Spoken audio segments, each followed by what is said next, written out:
nervous there at first. I thought he was having buyer's regret when he started talking about how great the other guys were. Anybody here nervous besides me? Changed my mind. I thought maybe somebody coming through the door. I want to say I'm excited to be here. I'm excited to be in CSUP and in the city of Pueblo. This is going to be a great opportunity for me to do something special at a special place. If you ask me why I came to here, 3 reasons. First thing is Joe Folda. I believe in Coach Folda. I believe in his leadership ability. I think he'd be a great boss to work for. Second thing is, I think that it has proven winners here. I look at what the women's basketball team has done under Coach Brown. I look at what the football team's done under Coach Riston in just a short time.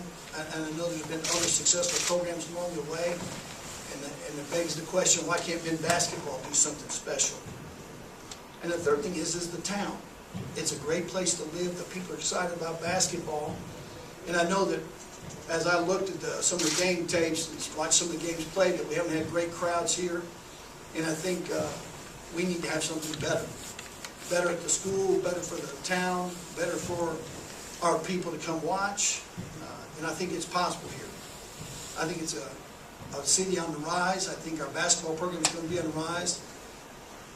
It's a hard thing when you take over a program from someone you respect. And I know a little bit about Coach Everhart, and I know they worked hard. But our program is going to be different. And it's going to be different in ways that you guys will see a difference. A difference in how the kids act on the floor. A difference in our involvement in the community. We want to be a part of the community. We want to get out and meet people. We want to know people. We want you to come to the games, whether we win or lose, because you know our kids and you like our kids. When I was interviewed for the job, they asked me, one of the questions was about winning or losing. I can't remember the exact phrase, but I told them if I had a choice to win with kids I didn't like or lose with kids I liked, I said I'd rather finish second with kids I liked than win a championship with kids I didn't like. I think it's at our level, I think at every level, that if you're a coach, it should be more about preparing your kids for life after sports. I've had a number of players, I think we had 19 kids go and play professional sports somewhere. Play overseas. I have players in Spain, in France, in England. And I'm saying to my kids all the time, it's not what you achieve, it's what you become. And that's what we're going to be trying to do here. We're going to put a team on the floor that everybody can be proud of. That I can be proud of, that Coach Folda can be proud of, that our students can be proud of, that our president can be proud of, but that the town can be proud of. Because not only are we going to work hard and play the game the way it's supposed to be played, but we're going to be good people. I tell my kids all the time, if you're the best basketball player at our school, that's great, but I'd like you to be the best student at our school. Why can't you be the guy everybody remembers because he was a great guy? Because you were the great guy in the cafeteria who talked to other kids when no one else would. You were the guy out in the community when you were the Burger King, you spoke to people because you wanted them to come to games. And that's really what we're going to try to do. We're going to try to make a difference, not only just with our team and winning and losing. I know about winning. We're going to win. We're going to find players that want to win, who understand that you pay a price to win. That it isn't something, and life isn't always fair. Sometimes you work as hard as you can and you lose. But you still win if you become something special in the process. And so I say to you that I'm excited about being in CSUP. I'm excited about the chance to work with Tommy Johnson, my assistant coach. I've been quite impressed with him and what a great guy he is, a man of character, a godly man who I think cares about the kids. He's going to be a great recruiter and a great teacher working with us. I'm excited about working with my team. You guys, this is the first time my team's ever heard me speak. First time we've been in the same room. We're going to meet here in a little bit. But I'm excited about the potential here for even with the kids here. We're not coming in and making a wholesale change and saying, hey, we're going to build our own team around other kids. We're going to start with what's here. But I say to all of you that at the end of this experience of what we're doing here, under Coach Folda's leadership, and out of what we're doing in the town, and what we're doing on the basketball court, that at the end, we're going to stand here in 4, 5, 10 years, and we're going to say, man, this was a great thing. And today's going to be the beginning of it. And that's the way I feel. So I thank you for coming out for the press conference. And if anybody's got questions, I didn't, Coach Will, you didn't tell me if I'm supposed to take questions, but if anybody has anything they want to ask me, fire ahead, and we'll go from there. Kids or You know, to be honest with you, I think what you build with is, I'd always prefer to build with high school kids. I'd always build with the local kids. I like kids that the community knows, build with those kids, and then if you have to, I think Lou Holt said it best when he took the job at Minnesota, and he told the people, and I said the same thing when I took the job at Union. I promise you that the heart and soul of this team will come from Colorado, but the hands and legs might have to come from all over. And that's pretty much the way it is with basketball. You know, if there's good high school kids, if there's great high school kids, we want them. You know, I can't say too much, but there's already been some instances of kids getting away from us already this year that makes me kind of tweaked. Yeah. But we're going to work hard to get high school kids here. And I know a number of Coach Vola, he didn't say this, but when I was a camper, he worked as a coach there. It was a long time ago, and I always looked at him as a father figure.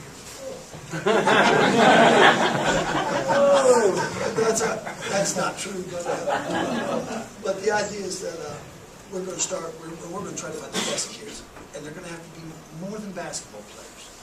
I pride myself on my kids graduating with degrees that mean something. If you guys have been involved at all watching sports, it sickens me to watch what's going on at Auburn with the HBO special about all the players for paying, everybody crying about kids getting. Listen, make no mistake, college kids get paid.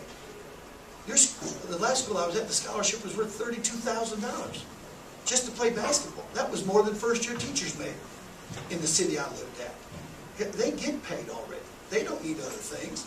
But what we've got to find is that kids who understand they're given something, and we've got to do something special with that as a gift and make ourselves something special to the people around us. Give back, not only just to our team and our school, but to the community. And that's what we're going to try to be a part of. Find the best young players we can, the best high school players, and then we have to get junior college coach players from Nigeria, from Kenya, from Paraguay. And so we'll go as far as we have to find kids that can help us build something special quickly. Style of basketball you like to employ that made you successful at your previous school? Well, that's a trick question, because every coach would say, I like to run and gun, we're going to play fast, it's going to be exciting, and it'll be awesome. Here's the style I'm going to play: intelligent basketball.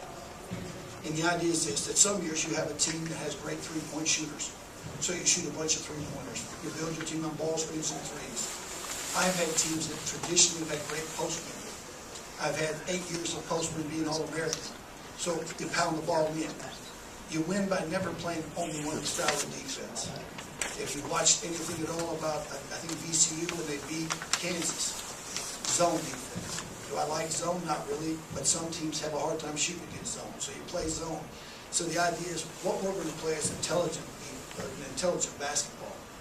I've had a team that we were in Princeton for 2 years because we were overmatched physically, and we played with smaller kids who made back cuts and used their intelligence against teams that used their athleticism against us.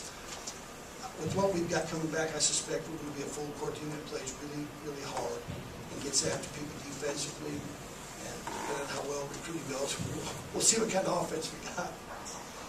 The step up from NAIA to Division II in your mind? No. And that's been a big topic of discussion in the South previously, as I believe that the two have done this. For us, in our area in the South, Alabama Huntsville just went to the Elite Eight, Minnie Acuff's a good friend of mine there, and I had better players than he had. I recruited better players than he had. And so it just depends. I believe the elite programs of the NAI, which is where I was at, it's coming. I'd say the same.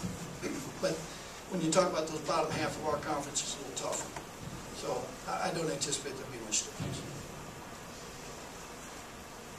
Speaking of recruiting, what about right now as far as recruiting the players that's available that you can get to what you already have? Now, Coach, you'll have to tell me what the rules are, because I don't want, that's just like probably a trick question right here. It's trying to get me to name somebody, and then my first day I'm on probation, already fired up. It's not too late to find good players. There's plenty of good players out there. And we're on some kids right now that have size and seem to be excited about the opportunity to come west. So we'll just see how that goes. But I think we're in prime time right now. This is the best recruiting time for Division II. The best. Why? Because I think our players, if they had the mic, they'd tell you this, most Division II players are kids who wanted to play Division I, thought they should be playing Division I, but no matter what, how circumstances are, they didn't quite make it. And for some of them, it's academics, for some of them, it's credits, for some of them, they just were that wrong position, they were that tweener.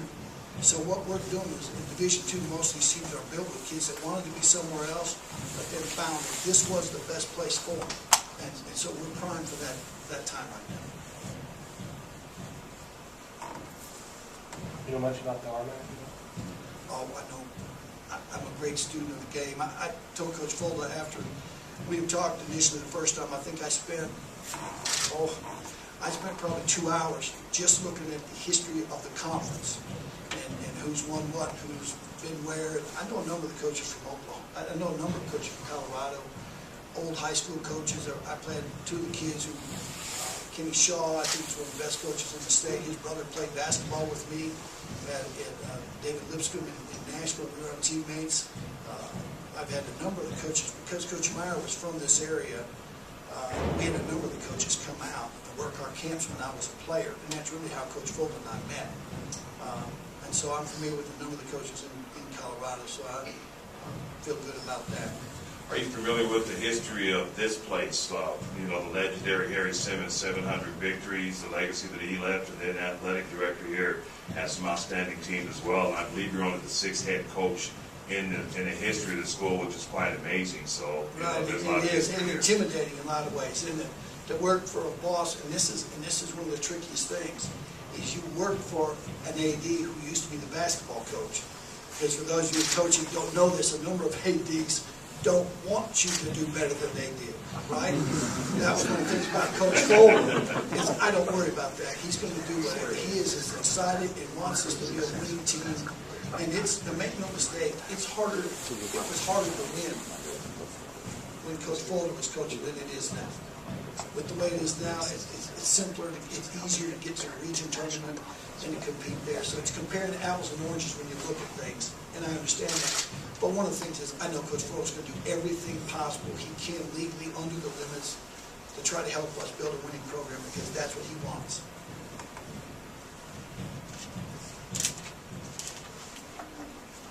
What does it mean to have a facility like this to come to? Well, it's unmatched. It's the best small college facility I've seen. It's beautiful. And my first thought was, if you can't recruit to a place like this, you can't recruit, period. But the important thing is, yesterday we came in, and my fiance is here with me, and we came to watch Joe. We were with Coach Foley at the baseball game, and you guys know Colorado weather. Everybody's in short sleeves, and it was pretty nice. And by the time we ate at a restaurant, the wind was blowing, and it was sleeting, and then we went out house looking, and it was hailing on us. And then by the time we got back, it was snowing, and I thought the key to recruiting is get them in the gym and just keep them there. Keep them in the building. Listen, and one of the things that's going to be key for us is some of your best recruiters, besides your friends and coaching, are your own players. So if our team's going to be special, it's not going to be just Tommy and I doing it. We're going to have to find guys who are excited about being here and want to tell other people, say, hey, this is a great place to be. And we're going to trust Coach Turner. We're going to trust Coach Johnson. That these are 2 coaches, 2 men that we know they're going to make it exciting and fun to play basketball. My coach, Don Meyer, might be legendary. What he should be legendary for is he took the fun out of basketball. He was Bobby Knight. He was every bit as much Bobby Knight when I was a college player as any coach ever. I remember writing in my diary, if you can remember, nowadays they call it journaling. I remember journaling when I was a freshman in college, that I prayed that my leg would break and I'd never have to play basketball again, because he made it so unfun. I never wanted to go to the gym where it was fun. And I can promise you that my players love practice. They love coming to the gym. We have fun. I laugh and I have a good time. But I'm a truth teller. That's what I do. And I'm going to be a bad quote from newspaper people. I apologize to you. Because I'm not flowery, I don't have a lot of statements. I just tell you the truth. If we play poorly, I'll just say, yeah, that was pretty bad. And if we played great, I'll say, yeah, we're great. And if our team should be good, I'll tell you, yes, we're going to be very good this year. I won't be one of those coaches that Some coaches, every team's a bad team, because that way when they win, they look good. I'm not like that. When we recruit the kids and we get a good team, we're good because of the kids. I'm a guy who's helping paint the picture. The players are the colors. They're the players, the thing that makes the program special. And that's what we got to find, players who want to be those special colors in the paint.